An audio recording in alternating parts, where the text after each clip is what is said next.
Imagine un homme en pleine France de l'après-guerre qui décide de défier les commerçants, les industriels et les règles établies. Un homme que tout le monde prend pour un fou, mais qui va devenir le symbole du commerce à la française. Cet homme, c'est Édouard Leclerc, le fondateur de l'enseigne, comme tu connais aujourd'hui, qui s'appelle Édouard Leclerc. Et son histoire, ainsi que celle de son fils Michel-Édouard, est une véritable leçon de vente et aussi de mindset. Avant de plonger dans cette histoire, laisse-moi me présenter. Je m'appelle Jérôme, j'ai 40 ans et je suis dans la vente depuis un peu plus de 10 ans. J'ai commencé comme commercial terrain en B2C, sans formation, avec un simple CAP. J'ai appris en autodidacte la PNL, le langage corporel et petit à petit, je suis devenu cadre, puis sales manager. Aujourd'hui, j'ai généré plus de 50 millions d'euros de chiffre d'affaires, que ce soit en vente personnelle ou en accompagnant mes équipes sur le terrain. Et j'accompagne désormais aussi bien des débutants que des closers confirmés, grâce à ma formation prescripteur. C'est une formation qui peut te permettre de générer un complément de revenus ou même de bâtir une carrière complète avec une vraie liberté géographique mais aussi financière. Du coup, le contexte des années 1940. Les grandes enseignes n'existent pas encore comme aujourd'hui. Le commerce est une multitude de petits détaillants, souvent chers, avec des marges très élevées. Les Français, eux, sortent d'une période difficile. Ils veulent consommer, mais les prix sont un obstacle. En fait, c'est dans ce contexte qu'apparaît un homme qui va changer les règles du jeu, Édouard Leclerc. En 1949, dans un petit hangar de Landerneau, en Bretagne, Édouard Leclerc a une idée. Il se dit en fait, pourquoi ne pas supprimer les intermédiaires? Au lieu d'acheter les produits chez des grossistes qui gonflent les prix, il décide en fait de s'approvisionner directement auprès des producteurs. Résultat, il peut vendre moins cher. Beaucoup moins cher. Au début, tout le monde le prend pour un fou, clairement. On lui dit, tu vas tuer le commerce local, en fait. Les clients n'accepteront jamais. Ou alors aussi, les fournisseurs vont te boycotter. Mais Édouard a une conviction. Si tu donnes du pouvoir d'achat aux clients, ils viendront, en fait. Dans son petit magasin, il vend des biscuits, du sucre, des produits de base, en fait. Mais à des prix complètement cassés. Et très vite, le bouche à oreille fonctionne. Les familles viennent de toute la région pour acheter chez lui. Les ventes explosent. Ce qui était qu'un pari devient un vrai modèle économique. Mais évidemment, ça ne plaît pas à tout le monde. Les commerçants traditionnels l'accusent de ruiner le marché. Les industriels tentent de lui mettre des bâtons dans les roues. Il fait face à des procès, à des campagnes de dénigrement aussi. Mais Édouard tient bon. Il sait qu'il a raison. Il sait qu'il touche quelque chose de profond. Le besoin des consommateurs, en fait, d'accéder à des prix justes. Tu vois, en fait, à cette époque, en fait, Édouard Leclerc nous donne une première leçon de vente. Oser casser les codes. Dans la vente, si tu fais comme tout le monde, en fait, tu obtiens les mêmes résultats que tout le monde. Mais en fait, si tu as le courage d'aller à contre-courant, de proposer une vraie valeur différente, alors tu vas te démarquer. En quelques années, en fait, Édouard Leclerc passe du statut de petit commerçant breton un peu fou à celui d'innovateur visionnaire. Il a posé la première pierre d'un empire. Et dans la partie 2, je vais te raconter comment son fils Michel-Édouard Leclerc va reprendre le flambeau, moderniser le modèle et transformer l'enseigne en véritable géant de la grande distribution. On a vu dans la première partie comment Édouard Leclerc, avec son petit magasin breton en 1949, a osé défier les commerçants traditionnels en vendant directement aux clients à prix cassé. Un geste simple mais révolutionnaire qui a posé les bases d'un empire. Mais l'histoire évidemment ne s'arrête pas là, parce qu'un autre homme va reprendre le flambeau et faire passer Édouard Leclerc dans une toute autre dimension. Son fils, Michel-Édouard Leclerc. En fait, Michel-Édouard Leclerc, en fait, il est né en 1952, 3 ans après l'ouverture du premier magasin, donc c'est récent. Il grandit littéralement dans l'univers du commerce. Son enfance est rythmée par les discussions de son père, ses combats, ses procès et ses batailles contre les monopoles. Mais Michel-Édouard n'est pas seulement l'héritier d'un nom, il a une vraie vision en fait, et il veut pousser plus loin encore les idées de son père. Contrairement à son père, Michel-Édouard fait des études poussées. Philosophie, économie, Sciences Po. Il voyage, il s'ouvre sur l'international. Et il comprend une chose, le modèle inventé par son père peut fonctionner à grande échelle, pas seulement en Bretagne. Mais pour ça, il faut moderniser l'image, structurer le réseau et surtout imposer la marque Édouard Leclerc comme un vrai symbole en fait. Sous son impulsion, l'enseigne ne se contente pas de vendre des produits alimentaires à bas prix. Elle commence à s'attaquer à d'autres secteurs verrouillés, comme par exemple les carburants. Dans les années 70, Leclerc casse le monopole des pétroliers et vend l'essence moins chère que dans les stations-service classiques. Révolution totale. Après, il n'y a pas que ça. Les bijoux et l'optique aussi. Encore une fois, des prix divisés par deux par rapport aux bijoutiers et opticiens traditionnels. La parapharmacie et la culture aussi. Le disque, les livres, médicaments non remboursés. À chaque fois, Leclerc casse les prix. Et à chaque nouvelle offensive, la même histoire se répète en fait. Procès, accusations, critiques, mais aussi un succès massif auprès de ses clients. Surtout même, je dirais, un succès massif. Leclerc devient un véritable géant. Aujourd'hui, c'est plus de 700 magasins en France, plus de 120 000 collaborateurs et surtout plus de 20% de part de marché de la grande distribution. C'est énorme. Et ça, en fait, ça ne s'est pas fait par hasard. Ça n'est pas arrivé par hasard. Ce qui est intéressant avec Michel-Édouard Leclerc, c'est qu'il n'a jamais renié la philosophie de son père. À chaque fois qu'on lui demande « Quelle est votre mission ?» il répond toujours la même chose. Donner du pouvoir d'achat aux Français. C'est simple, mais terriblement puissant. Parce qu'en fait, ce n'est pas une mission centrée sur l'entreprise. Ce n'est pas pour faire plus de profit ou être numéro un. C'est mettre le client au centre, toujours au centre. Et ça, c'est une leçon directe pour nous dans la vente et dans le closing. Michel-Édouard Leclerc nous enseigne un principe qui est clé. Tu dois toujours te battre pour ton client, pas contre lui. Quand tu es en appel de closing, ton prospect doit sentir que tu es de son côté en fait, et pas en face à lui. Que tu cherches à l'aider à obtenir plus de valeur, pas à lui soutirer de l'argent. C'est ça en fait qui va créer la confiance. C'est ça qui fait que les gens reviennent en fait, ils vont te recommander, le bouche à oreille. Un point fort aussi de Michel-Édouard, c'est sa capacité à communiquer.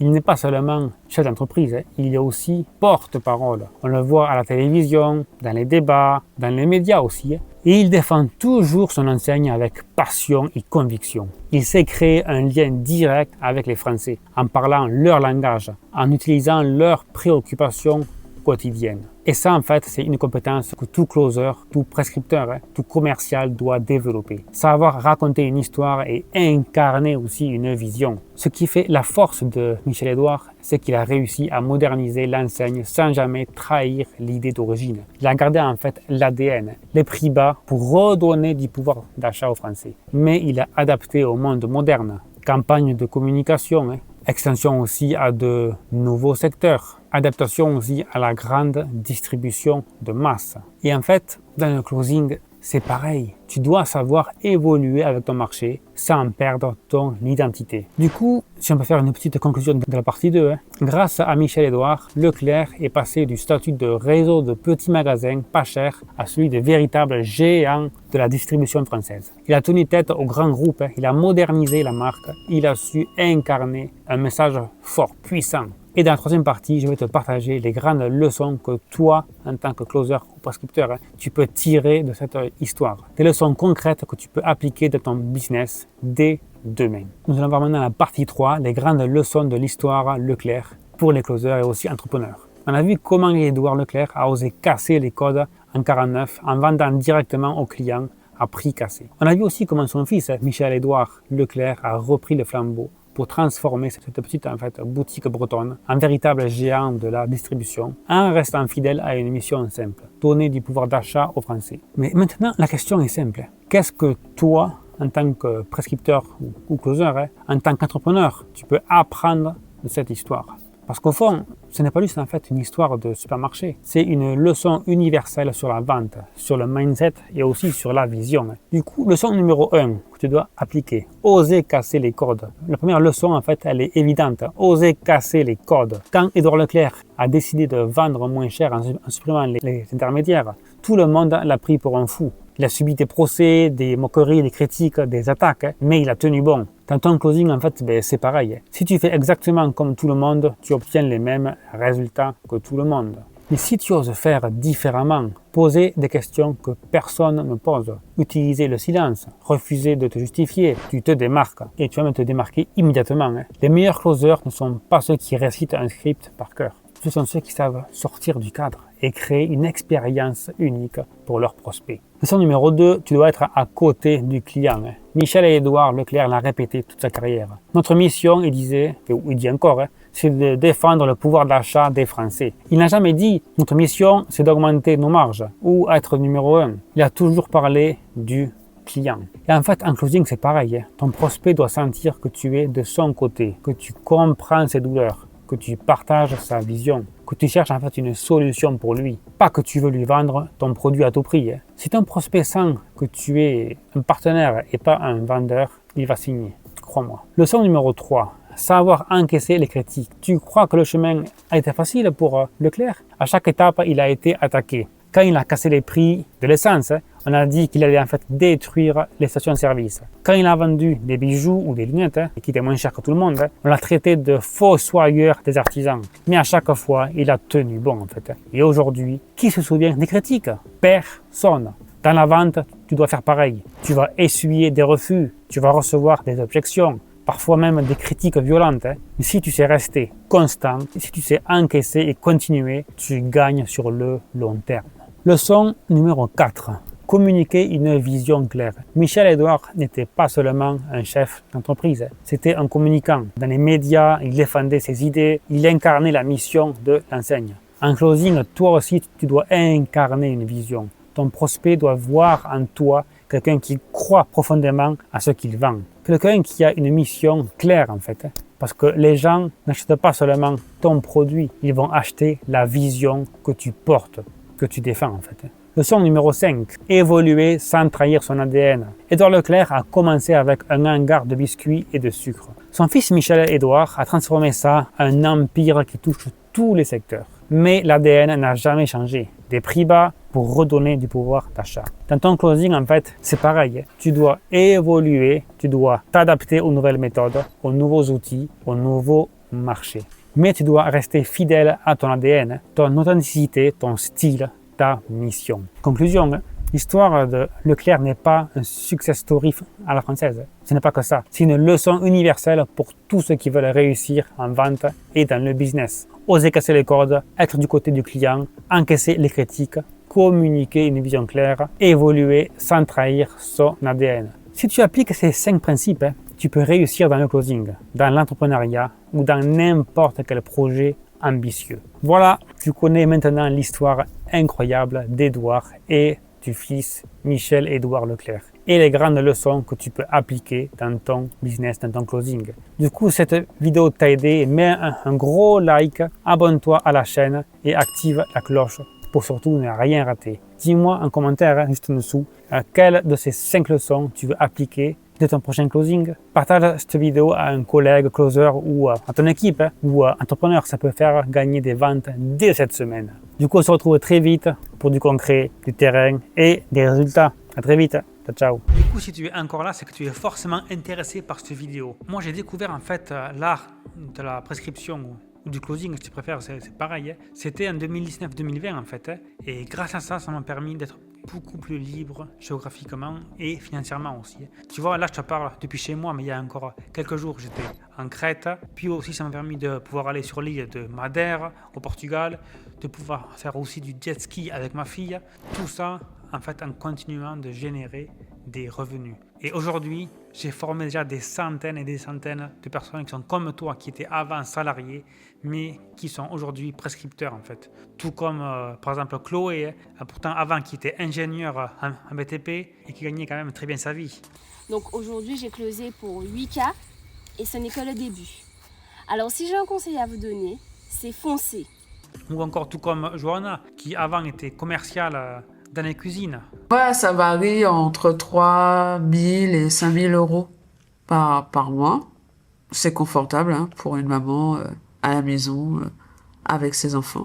C'est bien en mère au foyer à 3 000 euros. Ah ouais, oui. Ou encore même comme Jean, par exemple aussi. Bref, des exemples, je pourrais encore t'en parler pendant des heures et des heures. Maintenant, si toi aussi tu es intéressé, si toi aussi tu en as marre de devoir être privé, d'avoir droit que 5 semaines de congés par an, d'avoir 2 jours par semaine de repos, de devoir mendier tes congés en fait à un patron, hein, il serait peut-être temps de te poser en fait les bonnes questions. Ok, donc si toi aussi tu es intéressé pour pouvoir gagner mieux ta vie, hein, tu peux gagner grâce en fait au closing à 2, 3, 4, 5 000 euros et même 10 000 euros et plus pour les meilleurs. Hein. Tu peux gagner tout ça en travaillant depuis chez toi ou depuis où tu veux dans le monde. Par contre, attention, hein, je ne dis pas que ce sera facile. Hein. Dans la vie, il n'y a rien qui est facile. Oui, c'est du travail. Oui, il faut te former. Tout comme Johanna, Jean, Chloé, etc. Oui, c'est possible, mais il faut bosser. Ok. Mais ce petit effort-là, en fait, où tu dois te former, pourra te permettre en fait, d'avoir une liberté pour toi et ta famille financière et aussi une liberté géographique. Donc si tu es intéressé, clique en bas, prends rendez-vous avec un de mes conseillers et on va vraiment te guider au mieux et on pourra voir vraiment si ce métier-là est fait pour toi. Ok, à très vite.